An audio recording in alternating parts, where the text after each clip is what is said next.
Today's stream is primarily going to be based around the Northwest Cup experience from a couple weeks ago that I had and recent trip to Virginia for personal reasons. But we played a chip tournament at one of the local membership only clubs. They were having an open house and a chip tournament, so we decided to play that. Before that, though, we will talk about my experience in the Northwest Cup. For anybody that doesn't know, the Northwest Cup is an invitation only Fargo Cap 5-person team event with 2 teams, one from Oregon, one from Washington, once a year in November typically. Kind of happens right before the Mosconi Cup. It's a Mosconi Cup style event, and it's run kind of like a big production. Limited Lights, I think Raw Hanna does the commentary. This year, Allison Fisher was there doing commentary and did a clinic. There's a bunch of spectators. You have to pay for entry and admission. So it's kind of a big deal if you're just like a regular person. Certainly the biggest event that I've ever played as far as the individual spotlight goes, with only 10 players and everyone that's watching is be part of that. Is watching that, so when you're hitting the ball, everyone that's watching it is watching you, and you're not the only one there. It's not like a regular tournament where there might be several matches going on at once, and this is a featured table. This is the only table, so different kind of pressure than I've normally felt in other events. I've definitely played top players on live stream before, and maybe that kind of paved the way towards being a little bit more. It's doing that thing where it's like looping and then going back.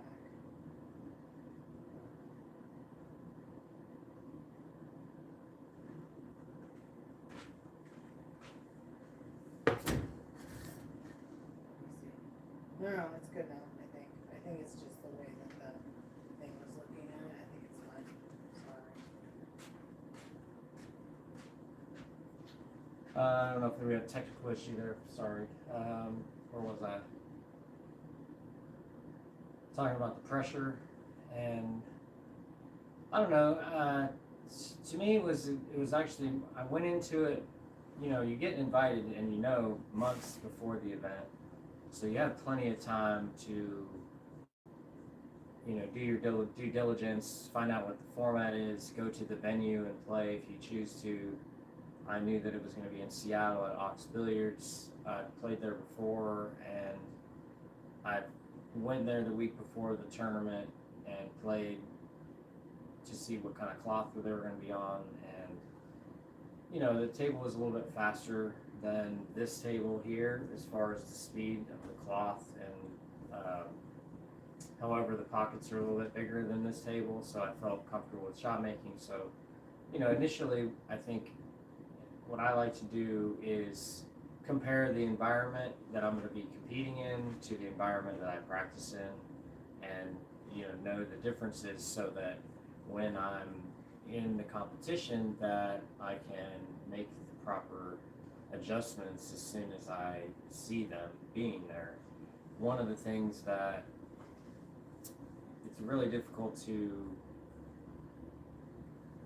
experience beforehand is what the crowd is going to be like and how you're going to feel about the crowd.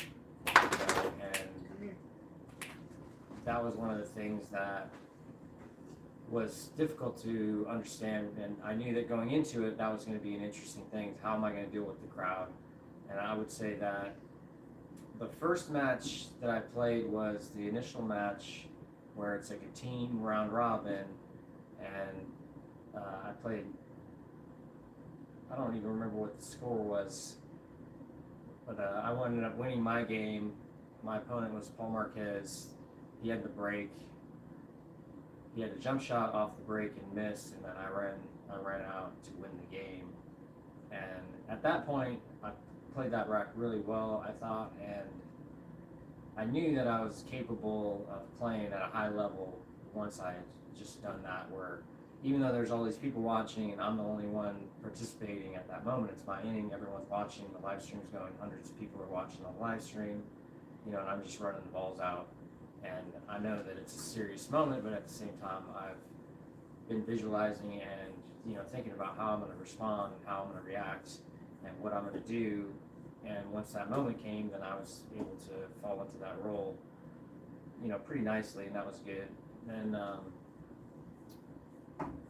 played the Scotch doubles match, and we kind of faltered a little bit, didn't play that well as far as what my true potential was. I think that at that point, it was just a little bit of nerves, and then my singles match did win on the first day, but certainly either my opponent or myself could have played better, and I took that kind of feeling a little bit off towards the end, and then realized that I just got to shake it off. I did play good at the beginning, so I knew that it was capable, and that the second day I was going to be able to come into it being even more comfortable. So I'm, trying to establish a narrative about how I'm going to be more successful going into day two. We had a 5-3 lead from day one, and it was raised to 9 points for day two, and I was set to be the fourth match. So based on the likelihood of the matchups that were known beforehand, if and when I played, because it was potential that I wouldn't have played if we would have won all the matches leading up to it, then I wouldn't have played. So we had to lose at least one match for me to play, and then we ended up playing the last match where we won a doubles match, and I played a lot better. Came with the shots when we needed to, and did make some mistakes, but overall it was really good performance myself. And I just wanted to kind of tell people that are a little bit more interested, if you end up playing like Mosconi style tournaments or like big production tournaments or events, just kind of to expect the unexpected. As far as one of the things that actually affected me the most that I didn't notice was when in these events where the crowd is a factor and people are loud, is that when you're the only table going, once you get down to shoot, then all the noise pretty much goes away. So you're dealing with kind of like a lot of noise while you're like standing or whatever, and then as you get down to the shot, now the noise kind of goes down. Versus like if you're playing in a tournament, typically there's going to be other people shooting, and then the noise is going to be constant. So I definitely had to deal with that, where I had to accept that part of it and figure out, okay, I gotta deal with that. And then another thing is there's a 30-second shot clock, so dealing with the buzzing and the beeping constantly was a trick. And then I kind of figured that out too, where the rule was that you had to get down within 30 seconds, but once you stayed down, you could stay down until you shoot your shot. As long as you didn't get back up, then you could stay down. So I ended up just kind of like waiting until the beeping was going, and then I would get into my shot. That would give myself extra time and not feel the pressure as much. And then towards the end, it was more like, as necessary. Some shots you need more time, some shots you don't. There was one extension available for each game, so I was trying to be a little bit more sparingly using those, but then realization at some point you're like, well, you need to use it at that first key moment so that you can hopefully, gain the upper hand and then finish the rack, versus like potentially, having a subpar shot because you were feeling a little bit rushed. So that was something to deal with. The noise thing was a little bit interesting, but once I kind of realized that, then I let it go. But a little bit of that was nerves. I think that was happening the whole time, and then I only started noticing it when I was already kind of like feeling out of sorts a little bit, and then that kind of led me to that other place. But that was definitely something that I noticed that I did better about on the second day, reacting to the crowd as well, because when you're losing a game or winning a game, the crowd is involved in this event, so it's more like a public arena.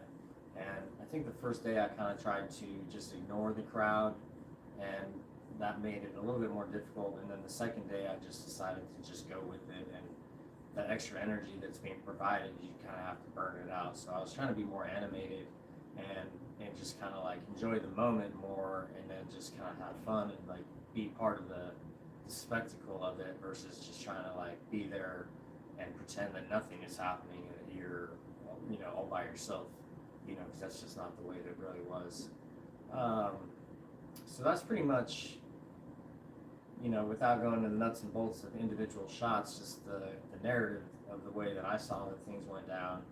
I would say that if I play another one of them, I'm not going to make too many adjustments other than that hopefully I'll be able to put a little bit more time in on the tournament table, just to get a little even more acclimated, and then other than that, maybe, you know, hit a few more balls with my teammates that I might be playing doubles with. But at the same time, you know, after most of the people that I was on the team that we played against, I'd known for many years, so it wasn't like I had to learn how they play and then adapt to that. It was more of just trying to get out there and, you know, do the best that I could, and then add as much positive energy to the team as possible, you know, and then just let everything roll off you, and then accept the current moment and do your best, you know, to help the team all the time. So, you know, moving forward, I think just more of that, you know, is good. You know, anytime you see someone that's feeling like a little bit down on themselves, you know, we had a couple of the guys didn't play as well as they wanted to, you know, which is inevitable, and I was fortunate that it wasn't me this time. So, you know, at the same time, it's like when you recognize that someone else is playing poorly, you know, getting down on themselves, you gotta kind of like shake it off, you know, don't let that whole, you know, mood permeate the team. So you gotta try to, you know, get them to realize that it's all good and that it's just the way things goes. You don't get, you know, somebody's gonna end up being the one that gets the bad rolls that are inevitable, a little bit more than your share, and someone is gonna be the recipient of a few more good rolls, you know, and that's just the way the nature of it is you don't get to pick who gets lucky and who gets unlucky. All you really get to do is just respond as best you can to that, and, you know, making your teammates that are more aware to be more aware of that when they start getting down on themselves, you know, it's as helpful as you can be, you know, and then you gotta kind of stay out of the way. You know, pool is an individual sport, and then in a team environment, it adds a little bit of a dynamic where now you're dealing with the other personalities and you're trying to enhance their play, you know, and a lot of that comes down to just, you know, being as positive as you can, because you know that if you're have a negative mindset, you know, other people can feel that, and you don't want to have them have to combat your energy. They're dealing with their own energy as well. So the best thing you can do is just try to be as positive as you can. And I think that was what we did better, I think, than, you know, the Oregon team in this situation. We're the Washington team, but we did have the home crowd advantage. But I think we were able to lean into that and stay a little bit more positive and shake off, you know, any of the negativity that we might have been, you know, slowly accumulating. So that was good. Is anybody online? There's 4 people watching. Does anybody have any questions to ask? Because we're about to move on to the next topic, which is going to just be talking about the Virginia trip that I just had. And we're going to mostly talk about how the differences of playing like in a place you've never been against people you've never met before in kind of an unknown, you know, situation. And, you know, it's a lot of what I like to talk about is, you know, the unexpected things that can come up that you don't know that you're going to have to deal with, but you end up having to deal with it, and it's actually pretty common. It's just as you progress in your journey in pool, I think that, you know, at the beginning you don't really think so much about like going to Vegas or going to another state or, you know, whatever. You're like, oh, I gotta go to this other bar to play pool league that I've never been to, and that's a new experience. And then as you get better, you're like, oh, okay, now I'm like starting to be more familiar with the locals, you know, and these are the people on my team or the pool hall that I play at, you know, and then I, you know, go to the nearest other spot to check it out, see who's over there, and eventually now you're like talking about going to Vegas, going out of state, and then if you get better, then now you're dealing with, coming into a place with people knowing that because, now anybody can look you up with your name and find out how good you play relatively with the Fargo system, so it's not like you can be unknown completely. As soon as they look you up, they roughly know, your skill level. So dealing with that and just dealing with, not knowing the style of the players after kind of like being in the same area where like we're Northwest players where I know most of like the Oregon, Washington, and like, BC and some of like Calgary players will come down and play. So I know a lot of those people, but then, start traveling over to like the Midwest and the East Coast, and I hardly know anybody. And it's just a different thing. So I just like to try to, give people a little bit of insight as far as that goes. Like things you have to deal with is like, you're not going to necessarily get the same food that you get normally or whatever, your room and board situation, or you might have to travel to the venue, and all these things for me are make it difficult at the beginning, but then once you've had a couple repetitions and you start getting a feel for how you have to pack your bag, and then what kind of like, you don't know if it's going to be hot or cold in the room, for instance. So I like to like go to a new place that I've never played before and wear a couple different layers and have options to switch out in case it's too cold or too warm, or maybe the temperature goes up and down because they could have like the door open, or it might be an area where the swings of temperature are great over the course of the day, and interior might be,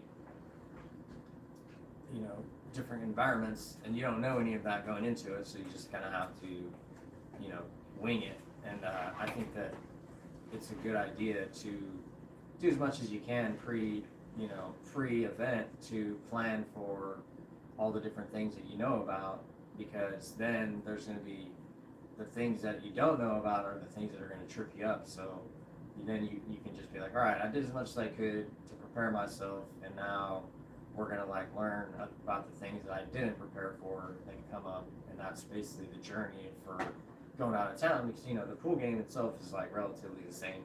Now there's like, Brunswick, Brasson, Diamonds, Valleys, Predator tables. There's only so many different kinds of tables you're going to compete on, and they all are the same size roughly.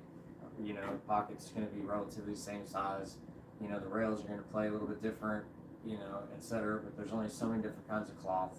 And all that over time you get used to. It's like the first time you play on new cloth that you've never played on before, so you get Andy cloth, or you're playing on the Brunswick cloth or the Predator cloth instead of Simonis, which is kind of standard around here, then you're like, oh dang, this is way different. But over time you deal with all that stuff. That game doesn't change over, when you go to another place. It's more about like, okay, what am I getting into that's new, that's different? You're playing against unknown players, some of which might be as good as you and are really tough matches, but you're uncomfortable because you're in a room you've never played in before. It makes it really challenging, but that is part of the fun of it, is going and testing yourself and knowing that it's going to be an unknown thing that challenges you. Anything that you're like already prepared for is not going to necessarily grow you as a person. So that's one of the reasons to do it occasionally. I don't typically like to travel a lot for pool, but at the same time, it's always beneficial when I do, so I do a little bit at the time, planning to a little bit more maybe down the road. So that was pretty much the Virginia thing. It was just a chip tournament, and honestly, it was interesting because I was like, by far, there was only one or two other players that were within 50 Fargo points to me, or even maybe not even that many of the 20 players that played. So mostly with low-rated players, which I didn't know any of them. But the tables were Rassons, and they were pretty fast. So it played a little bit similar to the way that the Ox played, and I did pretty good just from that. It was nice, but I knew that some of the locals, you know, they were as dialed in as they could be because that's their home room, you know, and it was interesting going in there, looking at on paper where some people have like 400 Fargos and they're running, you know, like one guy broke and ran a rack on me and he was 309 Fargo, and that was interesting to see that because you don't really expect that to happen, but you know, here we are. So, you know, not letting that kind of stuff tilt you,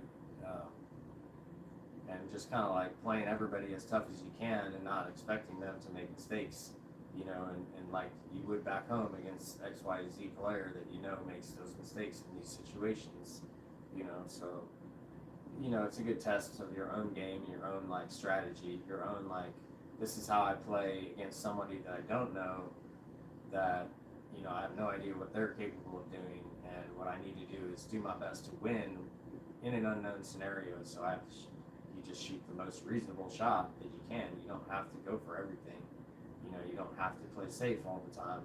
You know, some of the time, you know, you gotta try to get out when you might not want to because you don't know how good the other guy plays. Maybe they play really well, you know, and if you leave them anything, then they'll get there. So you have to, you know, take on that. And sometimes, you know, maybe not. You know, you don't know. So that's the thing. It's like, what are you gonna do when you don't know what's gonna happen?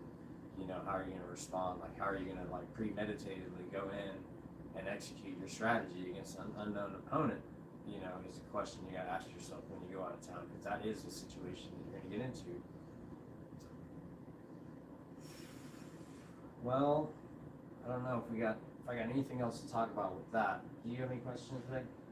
Vic is over here off to the side. Has anybody got on there, said anything? Nobody said anything, but there's 4 people on there.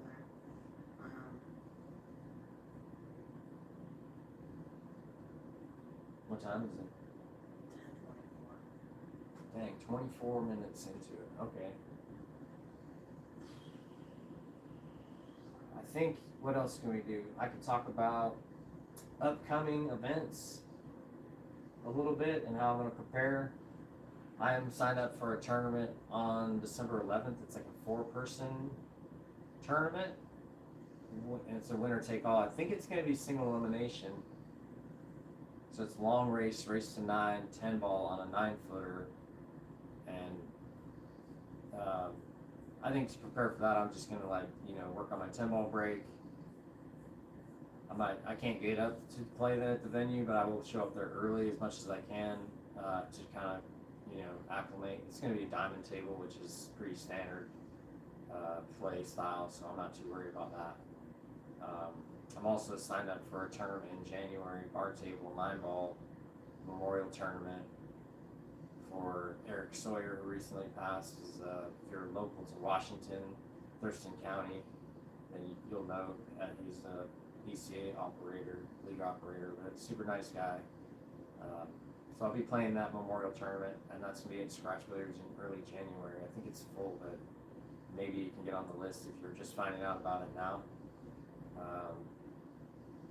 And that's just going to be a regular bar table 9-ball, and that's the place that we play bar table 9-ball at mostly. So I'll be pretty fine there. I'm going to play there at least 2 or 3 times, probably in their weekly on Tuesdays and Fridays. So that's preparation as best you can. I might try to get involved with playing some people a little bit of 10-ball just to get reps in. And watch people's style, you know, like I like playing everybody, you know, even players that are lower Fargo than me. I think it's worth it to play against because you kind of, you deal with things that you're not used to dealing with, you know. I think that, you know, people that don't have, you know, as much skill as I do are still definitely great to play against because they get to learn, if they're into it, to learn, you know, from what they're doing. They can watch me play.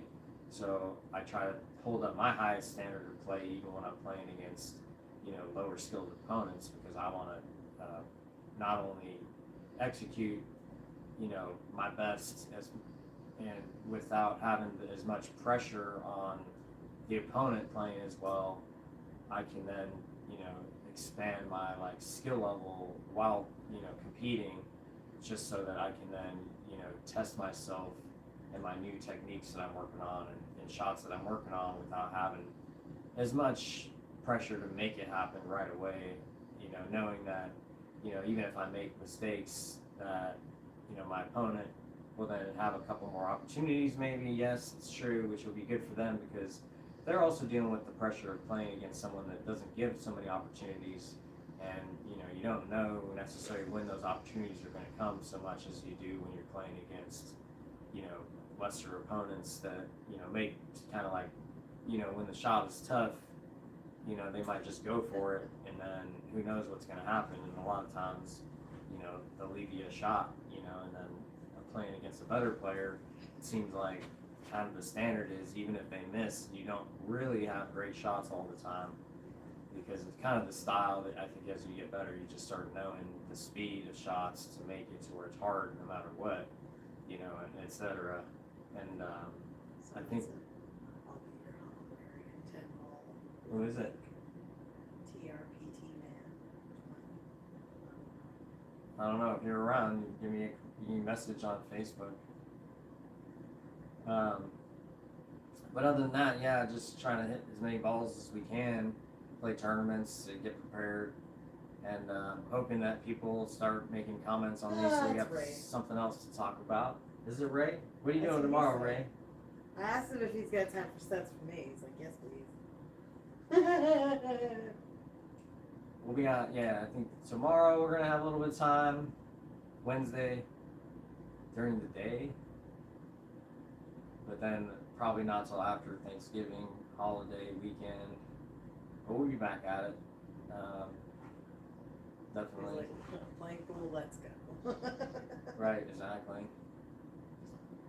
So, I don't know if anybody had any comments? No? Just right. Word. Alright, well, I think we're just going to end the stream then and start practicing. Get ready. I don't know, what do you want to play? Some banks? Yeah, let's do it. Alright, well, anybody that has anything to say, you know, throw a comment up, and then obviously future content is going to happen, you know, so if you want to be involved with that, you can help direct. This is kind of like a community thing. We do have a school group. You can, it's going to be in the Put pin. link in The pinned comment, you know, if you want to join that, if you've never been involved with that, that's another source of like developing over time, you know, something that we're working on, you know, growing the membership base and then getting more contributors so that we can focus the learning of that towards whatever the bulk of the people want to learn versus just what I'm going to talk about when everyone is just kind of sitting there just chilling. So I appreciate y'all. You know, hope you're having a great one and have a good holiday season if I don't see ya.